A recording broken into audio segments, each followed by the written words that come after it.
حضرت براء بن عازب رضی اللہ تعالیٰ عنہ سے روایت ہے، نبی صلی اللہ علیہ وسلم نے ایک آدمی سے فرمایا، جب تو سونے لگے، یا فرمایا جب تو اپنے بستر پر جائے تو کہے، اے اللہ، میں نے اپنا چہرہ تیرے تابع کر دیا اور اپنی پشت تیری طرف جھکائی اور اپنا معاملہ تیرے سپرد کر دیا، ثواب میں رغبت کرتے ہوئے اور تیرے عذاب سے ڈرتے ہوئے۔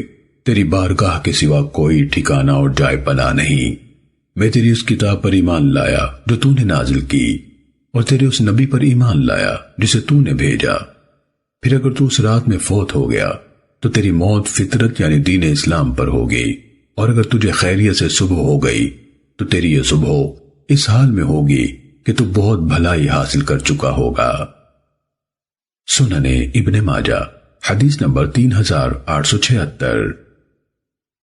حضرت عبداللہ بن مسعود رضی اللہ تعالیٰ عنہ سے روایت ہے، نبی صلی اللہ علیہ وسلم جب بستر پر تشریف لے جاتے تو اپنا دایاں ہاتھ اپنے رخسار کے نیچے رکھ کر فرماتے، اللہم قنی عذابک یوم تبعث او تجمع عبادک۔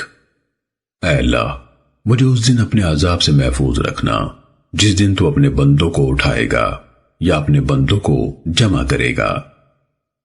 سنن ابن ماجہ حدیث نمبر 3877۔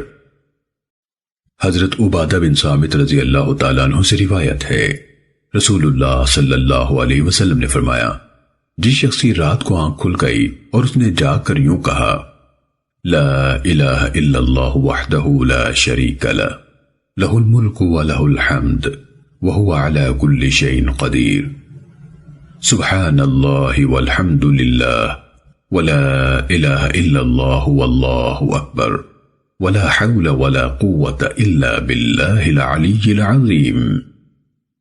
اکیلے اللہ کے سوا کوئی معبود نہیں، اس کا کوئی ہی شریک نہیں، بادشاہی اسی کی ہے اور اسی کے لیے سب تعریف ہے، اور وہ ہر چیز پر کامل قدرت رکھتا ہے۔ اللہ پاک ہے اور سب تعریف اللہ ہی کے لیے ہے، اور اللہ کے سوا کوئی معبود نہیں، اور اللہ سب سے بڑا ہے، اور بلندیوں اور عظمتوں والے اللہ کی مدد کے بغیر نہ برائی سے بچاؤ ممکن ہے نہ نیکی کی طاقت۔ پھر اس کے بعد اس نے یہ دعا کی، رب اغفر لی، اے میرے رب مجھے بخش دے تو اس کی بخشش ہو جائے گی۔ راوی حدیث ولید بن مسلم بیان کرتے ہیں کہ یا آپ صلی اللہ علیہ وسلم نے یوں فرمایا، پھر دعا کرتا ہے تو اس کی دعا قبول ہو جاتی ہے، اگر اٹھ کر وضو کرتا ہے پھر نماز پڑھتا ہے تو اس کی نماز قبول ہوتی ہے۔ سنن ابن ماجہ حدیث نمبر 3878۔